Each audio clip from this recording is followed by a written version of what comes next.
Honours, and I thank Mr. Tuyan for his intervention. But I feel that I ought to remind him that this is a court of law which decides matters on the basis of evidence, not on the basis of political demagoguery, and not on the basis of a desire to effect regime change despite the democratic will. And certainly not on the basis of statements made by Ombudsman Jesus Crispin Remula, who professed that domestic justice will be denied, according to Mr. Butuyan, because of the lack of forensic reports and police reports. Now, I don't know which case Mr. Butuyan's metaphorical ship sailed into, but he clearly hasn't read the evidence. Whilst he was speaking, we examined the evidence, and out of that evidence we found at least 35 reports substantiating 49 of the incidents which are mentioned in a document containing the charges. Your Honours, Rodrigo Duterte was and will always remain a unique phenomenon. His style of statesmanship was novel and unpalatable to many. His expletives and hyperbole grated, while his honesty and wild popularity irritated. He spoke openly, from the heart, sincerely and truthfully. And what a contrast between him and his successor in the Malacanang. For President Rudy, his word was his word, and the people knew it. For President Bong Bong, his word is for the wind, and the people will not forget it. Let me remind everyone of the letter which President Ferdinand Marcos Jr. signed, it's on the screen, and in which he gave a cast-iron undertaking that his government, and I quote, will not assist the ICC in any way, shape or form. Well, as we know, he failed to keep that promise. Rodrigo Duterte was unconstitutionally hijacked and unceremoniously hauled off to The Hague. And when called upon to defend his master's actions and the said letter at a Senate committee hearing, the then Secretary for Justice, once again Mr. Jesus Crispin Remula, persisted with the same dishonest theme. And I quote his words, "We did not assist the ICC. We continue with the very tenor of the letter that we did not assist the ICC and we did not have any contact with them." So he said, but with a document emanating from the prosecution team opposite and disclosed to us a mere week ago, not as information material to the preparation of our defence, but as exonerating evidence, we can now substantiate what we have suspected for a long time. The document comprises a transcript of a telephone call covertly recorded between 4 parties who cannot be mentioned in public, and one of these parties was boasting about how he was acting as the silent partner of President BBM, managing a scheme to funnel witnesses to this court while all the time ensuring that he could guarantee President BBM's plausible deniability. So it is indeed the defence case that President Ferdinand Marcos Jr. set out to neutralise Rodrigo Duterte and his legacy. Yes, Mr. Deputy Prosecutor, I used that legendary word, neutralise, so central and so essential to your case theory, because you know just as well as me that I'm using the term metaphorically. And now I turn to the substance of the charges, but before I do, a word or two about the geopolitical context. The scourge of illegal narcotics is not unique to the Philippines. As we all know, it afflicts Latin America, where I can name 3 countries where the death rate at the hands of vigilantes and law enforcement agents per capita population is higher than it ever was under Duterte. And as you should know, and you will hear from the prosecution, at any rate, the Philippines as a country is uniquely positioned to act as a transit hub for the trafficking of narcotics emanating from the cartels in China. And with or without Duterte, so we argue, the death rate would have kept on rising. Indeed, as we will prove with statistics and reports, the death rate flowing from narcotics-related crime actually increased after Rodrigo Duterte left power. And where, I ask you, has the International Criminal Court been since? Now, a colleague of the victim's representative sitting opposite, a certain self-styled legal assistant to ICC counsel, rose up and famously stated in one of her many voluble interviews to the media that Rodrigo Duterte conducted not a war on drugs, but a war on the poor. A war on the poor, I ask you? If anything, the totally lawful Duterte campaign against illegal drugs and their suppliers took place when his administration was actively promoting some of the most important redistributive policies in years, all with the aim of alleviating poverty. Legislative reform in 2017 to reduce personal income taxes for workers, social protection expansion known as the 4Ps, designed to provide regular cash transfers to needy and multi-child families, universal health care, and need I say more, the Magna Carta of the poor, setting out the right to adequate food, decent shelter, education, and the highest standard of health. The fact that the majority of those who died as a result of drug-related crime were living in the most deprived areas is something which is endemic to every afflicted society. But can anyone seriously accuse this man, Rodrigo Duterte, who has lived such an openly frugal existence, of taking up arms against the needy?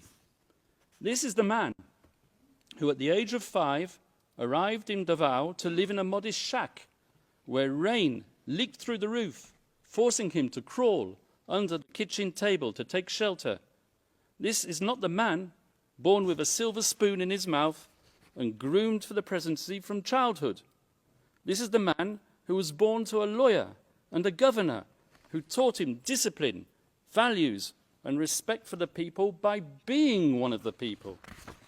This is the man who, as president himself, shunned the luxuries and the privileges of high office, and like others before him, and even those after him, he slept not in the palatial grandeur of the Malacanang, but in Spartan quarters of his bodyguard's hut. His diet consisted not of prime cuts of imported Australian beef, but of dried fish and boiled rice. A man of simple indulgences, his pleasures were to be found not on the cocktail party circuit of Forbes Park, but on coastal roads where he roamed and cruised on his motorcycle, not looking for people to kill Mr. Prosecutor, but almost killing himself because of his love for speed. This is the man who paid and paved his way through law school, passing his bar exam in 1972, more or less on the same day as Marcos Sr.'s tanks were grinding and rolling their way through the streets after the declaration of martial law. And it was on that significant day that Rodrigo Duterte was exposed to the tyranny of oppression and the abuse of power by the elite. And he took a decision. On that day, he chose to devote himself to a life of selfless public service. As a professor at the local police academy and as a public prosecutor in Davao, Rodrigo Duterte developed a lifelong passion, some would say an enduring obsession, for law and order, something for which he unapologetically enforced throughout his time as mayor of Davao City. Not, as the prosecution say, through sowing murder and mayhem, but through winning the love, respect, and admiration of his fellow citizens, the very same citizens who continued to re-elect him time after time, term after term, on no less than 7 occasions over more than 2 decades. And throughout his 20 or so years tenure as the mayor of Davao, Rodrigo Duterte and his family transformed that city from an outpost of communist insurgency and criminal violence into what is now one of the safest cities, not just in the Philippines, but in the entire world. This was indeed the so-called Davao model, which the prosecution wants to persuade you was code for unbridled criminal violence. And this was the type of leader that the Filipino nation wanted in 2016. So, Rodrigo Duterte was elected into power, not in spite of, but specifically because of his firm and uncompromising commitment to upholding law and order. And after his election as president, Rodrigo Duterte remained a man of the people, without seeking to patronize the people. Gung-ho in his ways and with a belligerent tone, he spoke the tough tongue of the street, not the dissembling discourse of international diplomacy. He said what the people wanted to hear, but he said it in a way that offended sensibilities of world leaders unaccustomed to hearing it, one in particular, and that was what set him on the slippery slope to a prison cell in The Hague. And let me tell you how it works. It starts with the media, controlled by the powerful and the politically influential. With a sensational headline and a twisted editorial slant, the moguls sell their papers while promoting the partisan agenda of their backers in power. They highlight the salacious content while ignoring the true context, because that is what captivates the reader. And so it was with Rodrigo Duterte, whose speeches were fertile fodder for his enemies and detractors. A man whose hyperbole, bluster and rhetoric, once published, became a natural target for privately funded NGOs and human rights activists, a loose collective more commonly known as civil society. These people descended upon the Philippines to advance an agenda even more lacking in objectivity than that of the media, and heavily funded by tycoons with even grander designs, they print their glossy reports, replete with iconic photographic images of grieving families and dead bodies in rain-swept, nighttime crime scenes, all dramatically illuminated with the fluorescent glow of neon. Images carefully crafted to shock the conscience and to sway the emotions, and, I may say, to be used by the prosecutor when they don't even relate to the charges. And they gave their slick reports bold titles lifted straight out of a James Bond movie, such as License to Kill, One Shot to the Head, You Can Die Any Time, or simply, They Just Kill. The photographers are fated and their shots exhibited as art all over the world, and the brave journalists who act as their sources win awards and Nobel Prizes. And slowly but surely, their narrative becomes the sacred, unchallengeable and unshakable truth. And so the pressure builds up, and the academics who haunt the corridors of the progressive left law faculties far away in the United States tweet their research and publish their articles pontificating about crimes against humanity, systematic attacks against the civilian population, and they point their finger at one man alone, and bandy about slogans such as accountability and the prevention of impunity. They give their gratuitous advice on what should be done, sometimes academics who formerly worked alongside the prosecutor of the International Criminal Court. Communications and complaints are filed, and the rest, as they say, is history. In any event, we're not gathered here today to judge a man on the basis of his coarse attitude or his vulgar language. This court has convened a confirmation hearing to verify whether substantial grounds exist to believe that Rodrigo Duterte, the people's president, together with various so-called co-perpetrators, over the years of his governance, devised a criminal policy of wholesale and wanton murder. And since we are in a court of law, it is worth stressing, although I should not have to, cases are decided on the basis of evidence, not supposition, not rumour, not spicy gossip, and certainly not on the basis of political rhetoric and bluster. Because at the end of the day, were it not for those belligerent and controversial speeches, there would have been no impetus to bring the people's president to The Hague. And when the prosecution's evidence is examined, I would ask you to keep an open mind and to question not just whether that evidence has been selectively presented, but whether there exists evidence which the prosecution has failed to produce. And I say this with justifiable cause, particularly with respect to the Duterte rhetoric, as we will prove during the substantive part of our submissions.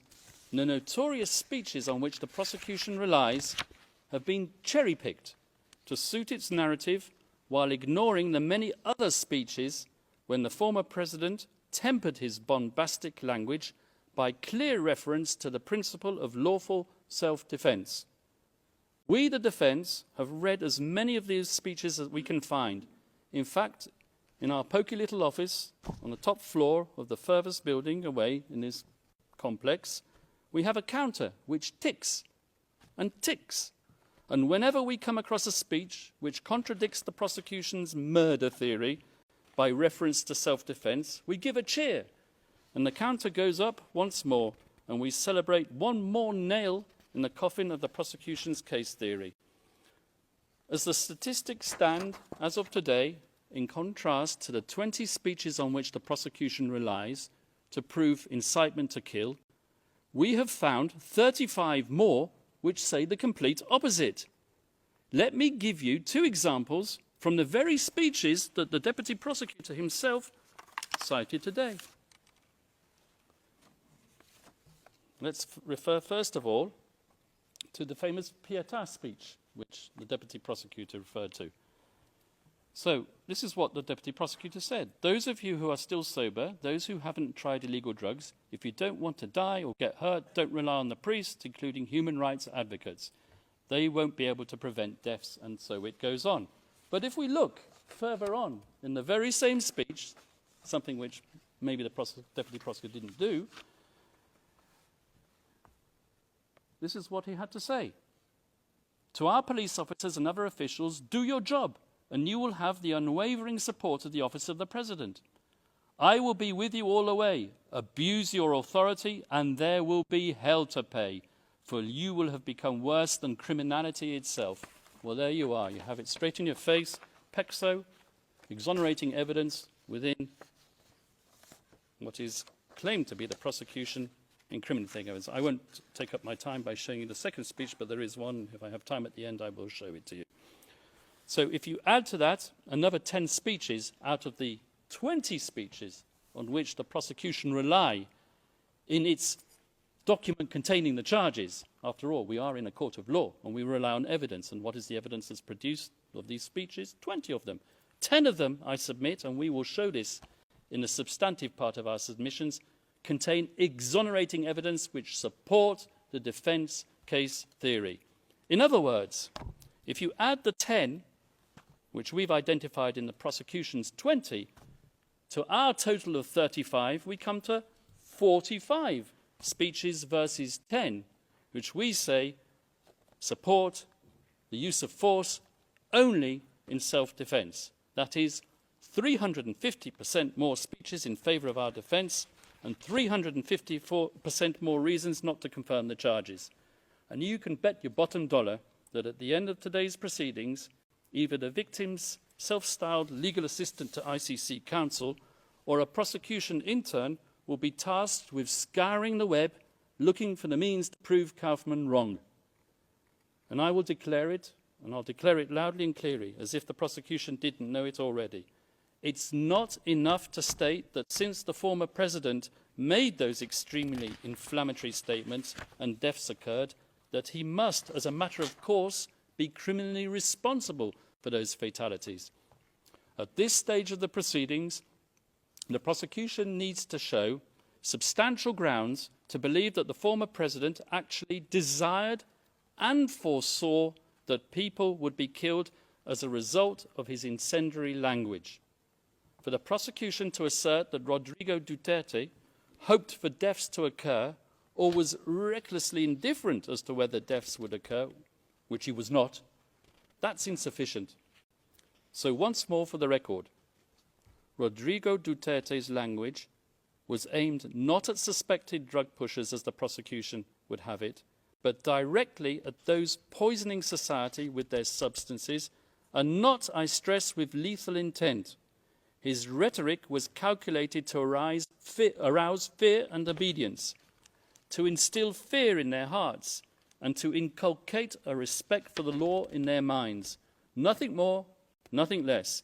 That was his intent, and it was not criminal. And as many of these drug pushers demanded to enter prison. I remember seeing the images on the television, lining up to surrender and to enter prison.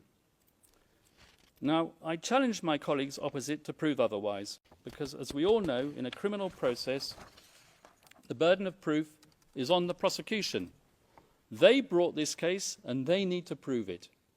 Rodrigo Duterte need not convince the world of anything, and that is to his fortunate advantage given his current medical condition. He stands behind his legacy resolutely, and he maintains his innocence absolutely. Now, I turn to the general fairness and objectivity of the investigation, which, as we all know, is meant to be an impartial evidence-gathering exercise.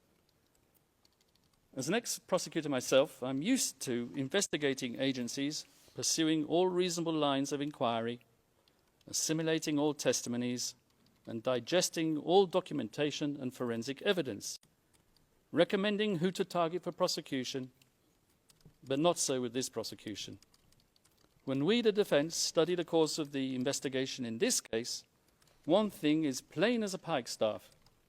The chief prosecutor of this court, Mr. Karim Khan, not only failed miserably to carry out his duties under the Rome Statute, requiring him to examine exonerating circumstances as well as incriminating, but he single-handedly contaminated it, so we alleged, by pursuing a one-track crusade with a view to a predetermined objective. Let me explain.